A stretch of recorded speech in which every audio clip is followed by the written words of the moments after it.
We have spent our time decoding the biggest threats to the financial system, the abstract, trillion-dollar anchors that plague nations and generations.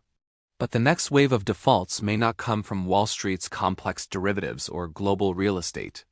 It may emerge directly from the American driveway, from the single most common collateralized debt carried by working families, the auto loan. We are not talking about simple consumer debt. We are dissecting a massive high-risk market, now exceeding $1.6 trillion in total value, a significant and rapidly growing portion of which is concentrated in subprime auto loans. These loans issued to borrowers with lower credit scores and higher risk have been packaged, sold, and traded into the financial system, creating a potent, hidden time bomb. Today, we will forensically analyze why the combination of inflated used car prices, soaring interest rates, and rampant securitization guarantees that the next major consumer credit shock will be the next default wave, originating in the auto market. To understand this ticking clock, we must first look at the bizarre market conditions of the last 4 years. Global supply chain disruptions from 2020 through 2022 severely limited the supply of new vehicles, which had an immediate and catastrophic cascading effect on the used car market. Prices for used vehicles soared to absurd historic highs, often exceeding the price of the same car when it was new. Borrowers who were already financially fragile were forced to take on massive principal amounts to afford even basic transportation. Simultaneously, the market became flooded with high-interest, extended-term loans. The data is shocking. The number of Americans now carrying monthly car payments exceeding $1,000 has hit record highs. These are massive, non-discretionary payments that strip income away from the already stressed budgets of lower-income families. Unlike 2008, where the debt was subprime housing collateral, this is subprime transportation collateral, an item required for the borrower to even get to work and earn the income needed to pay the debt. The pressure cooker is sealed by the Federal Reserve's rapid interest rate hikes. When a subprime borrower refinances, or when a new high-risk loan is issued, the higher interest rates, often exceeding 15% or even 20% in this risk class, add substantial fuel to the fire. Because the initial principal was already artificially inflated by the used car price bubble, the borrower is now servicing an enormous loan against an asset that is rapidly depreciating back toward its normal, pre-bubble value.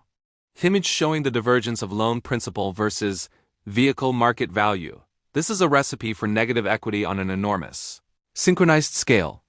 The borrower is underwater almost immediately, creating a powerful disincentive to continue making those sky-high four-figure monthly payments. But the real threat to the financial system lies in the ghost of 2008, securitization.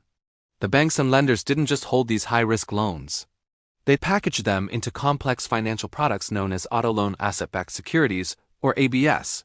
They combined thousands of individual car loans, some prime, some subprime, bundle them together, and sell them to institutional investors globally, promising stable, high yields. This process spreads the poison throughout the financial system. Just like the collateralized debt obligations (CDOs) of 2008, the highest-rated tranches of these ABS products are sold under the illusion of safety, relying on the false assumption that defaults will remain low and isolated. When delinquency rates on subprime auto loans now sit at multi-decade highs, with a record number of borrowers hitting the 90-day default mark, the underlying collateral is beginning to rot. The system is nearing the repossession cliff. As defaults surge, lenders are forced to repossess vehicles on a massive scale. This floods the wholesale used car market with inventory, which drives down the value of all used vehicles, including those held as collateral by prime borrowers. This rapid devaluation creates a toxic feedback loop. Lower collateral value means higher risk for the loan holder, forcing lenders to tighten credit and creating more underwater loans, which triggers more defaults. This localized credit shock has the potential to spill into the wider economy by reducing consumer spending power and freezing up critical short-term lending markets. This isn't just about a few families losing their cars. It's about the erosion of the consumer credit foundation itself. The vulnerability of the subprime auto market today is a chilling reminder that debt never disappears. It merely migrates to the weakest part of the financial structure. If you find this structural forensic analysis of the debt cycle essential for navigating the current economic climate, then I urge you to subscribe now. By subscribing, you arm yourself with the strategic foresight necessary to identify these hidden time bombs and safeguard your capital from the volatile, inevitable waves of default. We have dissected the consumer credit risks, from the college graduate's anchor to the worker's car loan. But the biggest domino of all lies within the corporate structure itself.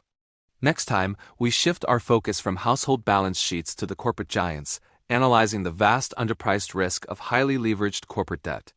Join us for a crucial examination of the debt that underpins the stock market. Junk bond warning, the corporate debt that guarantees a market crash. You will not want to miss this final stage of the debt cycle decode.